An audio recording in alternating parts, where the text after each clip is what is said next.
आप वही दरोगा सरोज हैं जो गरीबों की, मजलूमों की, बेसहारा लोगों की आवाज़ उठाते निरंतर आ रहे हैं। अब पता नहीं तो आपको मालूम होगा। बहुत बहुत धन्यवाद आपको कि आप ये पूछ रहे हैं। मैं दरोगा सरोज हूँ, अब वही हूँ कि नहीं हूँ, अब इसको आप लोग और जनता बता सकती है कि मेरे में कोई परिवर्तन हुआ है क्या। जी, जैसे आप लोगों के बीच जा रहे हैं, लोगों से मिल रहे हैं, लोगों से कैसा रिस्पांस आ रहा है? देखिए, जो हमने किया है अब तक जीवन में, उसका हमें काफ़ी रिस्पांस मिल रहा है।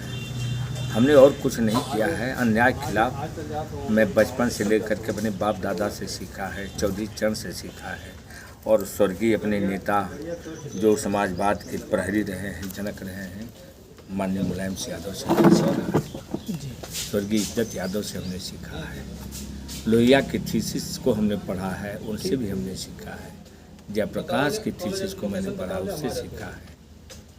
और क्या पूछना चाहते हैं आप बताएं? जी, कल बीएसपी की कैंडिडेट इंदु चौधरी अपने रोड शो में एक बयान दे रही थी कि तमाम पार्टी के लोग मुसलमानों का रहनुमा बनने का काम करते हैं। लोग कहते हैं कि हम रहनुमा है, लेकिन हमारी बीएसपी पार्टी ने तमाम बड़े नेता बनाए माइनॉरिटी से और राजभर समाज से, लेकिन कोई उस पर खरा नहीं उतरता है। नहीं, मैं ये जानना चाहूँगा कि कितनी रहनुमा वो हैं और कितनी रहनुमा और लोग हैं। मैं ये नहीं कहना चाहता।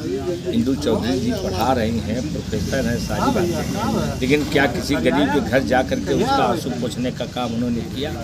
मैं ये जानना चाहता हूँ कि किसको लगा रही हैं। आ गई हैं, ठीक है, बहुजन में आ गई, बहुजन मूवमेंट, लेकिन मैं तो ये भी कहूँगा डॉक्टर बलराम, वो भी प्रोफेसर है, डॉक्टर है, पीएचडी किया हुआ व्यक्ति, जिसने बहुजन समाज को नीचे से उठाया है। मान्यवर कांसी राम की ये देन है कि आज इंदु चौधरी भी बोल रही हैं, बाबा साहब की देन है। उन लोगों को क्यों नहीं तरजीह? आप क्यों, मतलब क्या है? आप बीजेपी की बी टीम हो, आप आई हो यहाँ लड़ने के लिए। डॉक्टर बलराम नहीं लड़ सकते थे, अच्छा फाइट देते डॉक्टर बलराम, लेकिन जानबूझ करके धनंजय सिंह को हटाया गया, जानबूझ करके बीजेपी के इशारे पर हटाया जा रहा है। तो क्या इस मोमेंट में जब यह है कि हमारा संविधान खतरे में हो, लोकतंत्र खतरे में हो, तो कहाँ खड़ी हैं इंदु चौधरी? किसको वो कह रहे हैं, किसको सुना रही हैं? किस गरीब का आंसू पोंछने में जहाँ हुई है लड़ाई झगड़ा हक और अधिकार के लिए, कौन सी लड़ाई किस थाने में जा कर के, किस तहसील में जा कर के, किस जनपद में जा कर के इन्होंने लड़ने का काम किया है? दूसरे के ऊपर कीचड़ उछालने के पहले अपने भी दामन में झांक लेना चाहिए। भाषण देने से, मंच से भाषण देने से कुछ नहीं, समाज नहीं बदलता है। वो मंच के नेता हैं, मंच पर भाषण कर लें, लेकिन ज़मीन के नेता हम ही लोग, ये गरीब गुरबा हैं। जी, आपने कहा कि धनंजय सिंह का टिकट काट दिया गया। लोग, बीएसपी के लोग कहते हैं कि धनंजय सिंह ने आधी रात को फ़ोन करके कहा कि हम चुनाव नहीं लड़ेंगे। अरे कोई सवाल नहीं, जब जिसके ऊपर प्रेशर पड़ेगा वो क्या करेगा? जान बधवाएगा, अपना जान बधवाएगा, जाएगा जीवन भर जेल में सड़ने जाएगा। रमाकांत जी ने क्या किया था? रमाकांत यादव शराब बेचने वाले दिखाई देते हैं। मुख्तार अंसारी ने क्या किया था? तो ये सब सारी चीज़ें हैं, स्लो पॉइजन दे करके ये लोग मारने का काम कर रहे हैं। जो भी गरीब का है, पीडीए का जो भी नेता उभर रहा है, और साजिश आज वही हो रही है कि पहले इन लोगों को, जो मजबूत कौमें हैं, इनको ख़त्म करो, इनके नेताओं को, इसके बाद इनको देख लिया जाएगा, दबा लिया जाएगा। प्रधानमंत्री नरेंद्र मोदी तमाम तरह की बातें कर रहे हैं। कभी अब अडानी अंबानी का नाम लेते हैं, तो कभी मंगलसूत्र की बात करते हैं। और अरे जब सब कुछ से हार गए तो अब उतर गए, मंगलसूत्र पे उतर गए। गाय को अपनी माँ बना रहे थे, गाय हमारी माता है, और मियाँ इसको खाता है। क्या कर रहे हो आप? गाय के साथ कौन सा व्यवहार आप कर रहे हो? है हमारी आस्था है गाय के साथ, गौ हमारी माता है, लेकिन कौन सा इंतजाम आपने कर दिया? जब किसान अपने गाय को, अपने बछड़ों को बेच करके एटीएम था, 2 पैसा कमा ले रहा था, ले रहा था, वक्त ज़रूरत तो उसका उपयोग करता था, लेकिन आज वही गाय, वही बछड़ा सड़कों पर करा रहे, सड़ रहे हैं, मर रहे, बदबू कर रहा है, प्रदूषण पैदा हो रहा है। और गौशाला आपने खोल दिया तो उसका इंतज़ाम क्या कर दिया? गौशाला में मर रहे डेली, जेसीबी मंगवा करके खुदवा करके गड्ढे में गाड़ा जा रहा है, दफन किया जा रहा है। और आप गौ माता बड़े हिंदूवादी बने हो, राष्ट्रवादी बने हो, यही हिंदुत्व है? तो मैं ये कहना चाहूँगा कि इनके कथनी करने में माननीय आदरणीय हैं, हिंदुस्तान के सबसे बड़े प्रधानमंत्री हैं, बड़े ईमानदार हैं, बड़े वफादार हैं, गरीबों के मसीहा हैं। यही गरीबों के मसीहा हैं कि देश बिक रहा है। और और गरीबों की कोई परवाह नहीं। रोज़ पेपर लीक इनका हो रहा, 17 बार पेपर लीक हुआ है। 10 साल में कोई ऐसा काम बता दे जो गरीबों तक पहुंचा हो, ज़मीन पर पहुंचा हो। पेपरबाजी से विकास हो रहा है। आप लगातार फील्ड में घूम रहे हैं और कई बार मंत्री भी रह चुके हैं। आपका क्या मुद्दा ऐसा क्या है जो जीतने के बाद हमारा मुद्दा पहले होगा सबको रोजी, सबको कपड़ा, सबको मकान, सबको शिक्षा, सबको सुरक्षा, सबको सम्मान मिलना चाहिए इस मुल्क में। यही।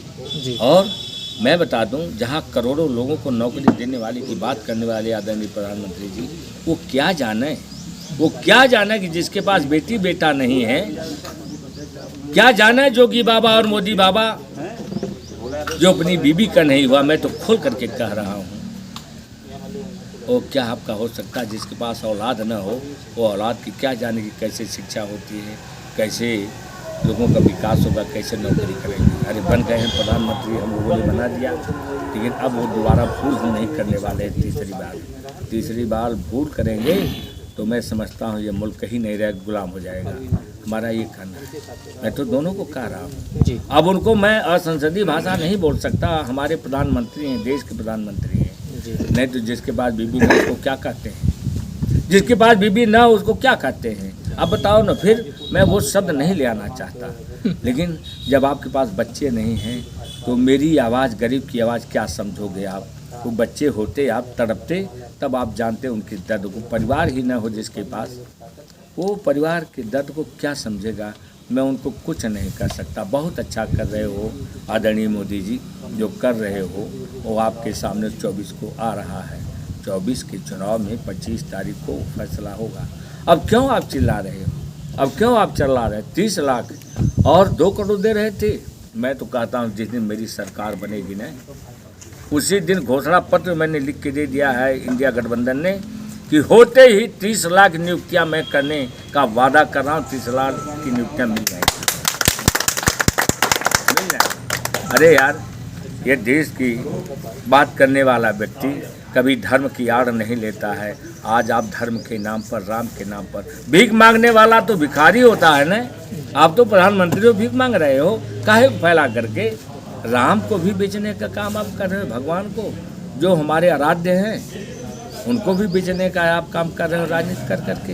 अब ये नहीं, अब चलेगा ही नहीं, सब लोग जान गए हैं। और आज आपको मैं बता दूं इस माध्यम से, आपके चैनल के माध्यम से, कि मोदी 150 के नीचे जा रहे हैं। ये लिख करके आप रख लीजिए, चाहे कुछ भी होगा, ये बेईमानी करेंगे, लेकिन हम मरने मिटने के लिए वहाँ का हर नौजवान, हर गरीब हिंदुस्तानी उस बूथ पर मरने की कसम खा रहा है कि हम मिट जाएंगे, मर जाएंगे, लेकिन हम अब देश को नहीं बिकने देंगे। ये कहते थे ना, देश नहीं बिकने देंगे, सौगंध राम की खाते हैं, हम देश नहीं बटने देंगे, हम देश नहीं बिकने देंगे। तो इन्होंने सौगंध खाया कि उल्टा काम करते हैं ना। सौगंध राम की खाए हैं कि देश को हम बचने नहीं देंगे, देश को कई भागों में हम बांट करके ही हम छोड़ेंगे। तो अब हम लोग जीते जी न संविधान को और न देश को हम बचने देंगे। ये है हम लोगों का वादा। आपने कहा कि 150 सीट से ज़्यादा मोदी जी नहीं ला सकते, लेकिन हम उत्तर प्रदेश में जानना चाहेंगे कि 80 में से कितने सीट लाने। मैं उत्तर प्रदेश में इनका सोपड़ा साफ करने जा रहा हूँ, समाजवादी पार्टी और ये इंडिया गठबंधन। इनको पता चल जाएगा इस बार कि कैसे बेईमानी होती है, क्या होता है, किस तरह जीतते हो। इस बात में मैं कह रहा हूँ कि उत्तर प्रदेश में भगवान सरस्वती माँ अगर कर रही हो तो 2, 4, 5 सीट हो सकता है ये पा जाए, वरना एक तरफा जा रहा है, एक तरफा जा रहा है। 77 का आप तो तब पैदा नहीं हुए होंगे। 77 का वो जेपी आंदोलन मूवमेंट जो चला है ना, वही लहर हो रही है, वही लहर हो गई, फैल गई है पूरा कि नहीं मोदी हराओ देश बचाओ, ये एक नारा है। मोदी हराओ देश बचाओ, ये नारा है। वो लोग आरोप लगाते हैं कि इनके पास, इंडिया अलायंस के पास कोई पीएम कैंडिडेट नहीं है। अरे कैंडिडेट की बात करते हो, पहले हम जीतेंगे कैंडिडेट तो तुरंत भर में खड़ा हो जाके क्यों नहीं है। एक से एक हमारे पास लीडर उनकी तरह से नहीं है कि मोदी के अलावा और कोई, एक के अलावा और कोई नहीं है। खुद है वहाँ झगड़ा लगी, कौन बनेगा मोदी की बात, कौन बनेगा। जोगी जी मोदी के पीछे पड़े हैं, अब मोदी जी जोगी के पीछे पड़े हैं। आपस में खुद चल रहा है सारा मामला, भीतर भीतर सब चल रहा है। हमारा समर्थन भी लोग कर रहे हैं, हमारा समर्थन ये बीजेपी वाले जो बड़े बड़े नेता मेरा समर्थन करे, कहाँ भूले हुए, उनके साथ कोई है वो नहीं बीजेपी के साथ, सारे लोग हमारे साथ हैं। आडवाणी का बयान आपने सुना है? तो फिर क्या बात कर रहे हो आप?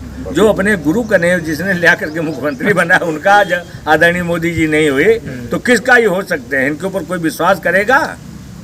तो इसको मान लिया जाए कि भाजपा को ज्यादातर भाजपा के लोग ही खत्म मैं बता दे रहा हूँ, भाजपा को भाजपा के लोग ही खत्म कर रहे हैं, लिख लीजिए। और नहीं 25 तारीख के बाद पता चल जाएगा कि भाजपा को भाजपा के लोग, इसलिए इतना दुराचार, इतना अत्याचार, इतनी महंगाई, इतना भ्रष्टाचार किसी सरकार में नहीं हुआ था। बेलगाम लॉ एंड ऑर्डर नाम की कोई चीज़ नहीं रह गई है।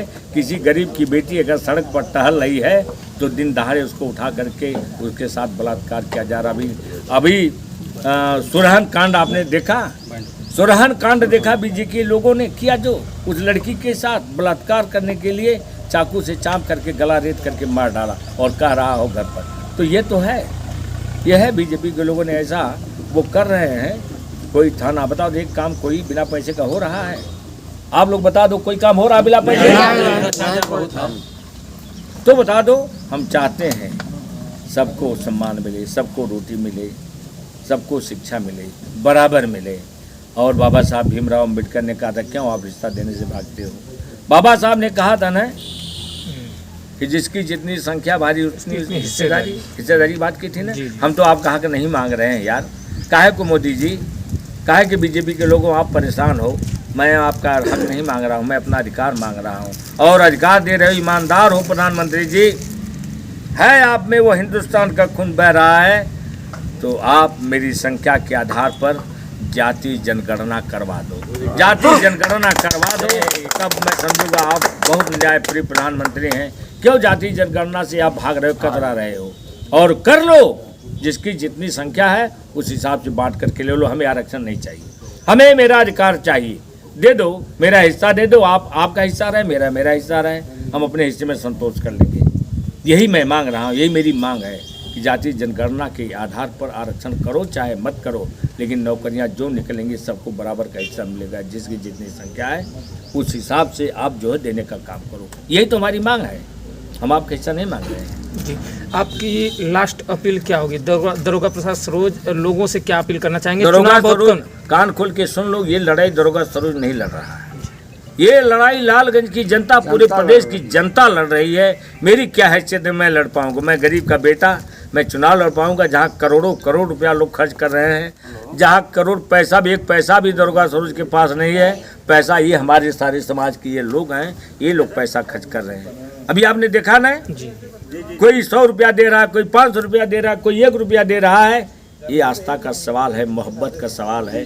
मोहब्बत से लोग चाहते हैं, अगड़ा पिछड़ा शोषित दलित माइनॉरिटी हर वर्ग के लोग। देखिए ये लोग भूमिहार हैं, ठाकुर हैं, राज साहब हैं, पंडित जी हैं, पासी हैं, चमार हैं, कांग्रेस के अहिर हैं, ये सारे के सारे लोग आपके साथ जुड़े। कहाँ आपका ख्याल है? ये चुनाव मैं लड़ रहा हूँ, ये जनता लड़ रही है, मेरे लोग लड़ रहे हैं कि न्याय अगर मिल सकता है, हम लोगों को राहत और न्याय मिल सकता है तो दरोगा सरोज से, समाजवादी पार्टी से, अन्यथा किसी से। सर एक सवाल और है, स्मृति ईरानी कहती हैं कि अगर कांग्रेस सरकार में आई तो राम मंदिर को फिर ताला लग जाएगा, उसको हमारा यार एक बार तो मैंने बता दिया कि राम का नाम लेने वाले सबसे बड़े बेईमान और झूठ होते हैं। राम को बेचने वाले देश के गद्दार हैं ये लोग कि भगवान राम उनके बाप के हैं। भगवान राम, राम तो मेरे नाम के आगे लिखा हुआ है, राजबली राम, दरोगा राम, पहेकू फेकू राम, इंदमणि राम।